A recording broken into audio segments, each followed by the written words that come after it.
natural, dramatic beauty that surrounds the Teton Valley is a bountiful gift that draws visitors from around the world. The wilderness, the rivers, the canyons, the national park. But these are not the themed parks. They are parks of nature, and parks of a wild nature. Climbers face slippery granite cliffs and lightning. Paddlers dip and spill in whitewater rapids. Moose and bears and wolves guard this country. And the land itself now and then unleashes its terrifying power. The Grand Tetons are a young mountain range, only 10 million years old, surrounded by a young national park created in 1950. True to Wyoming's character, none of the locals wanted the federal government messing with the Tetons. Even the son of the tourist operations were making a mess. But in the 1920s, John D. Rockefeller quietly bought up a bunch of ranches around the range and surprised everyone by donating it to the federal government to create a new park. There were armed protests.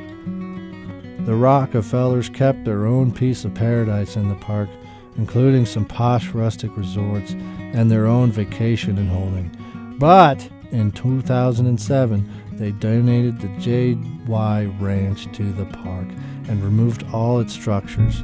The Grand Teton National Park, like the mountain as it protects, is young and still growing. Alpine lakes, granite spires, moose and elk wandering through. That's the occasional B-77. Well, they had to make some compromises to get locals to support the park.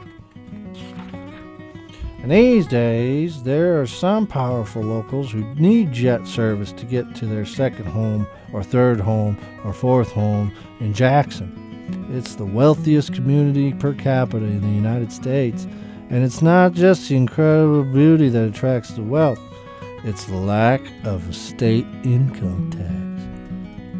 Not to mention a world-class ski resort, good restaurants, and a mountain mansion that would make St. Moritz envious.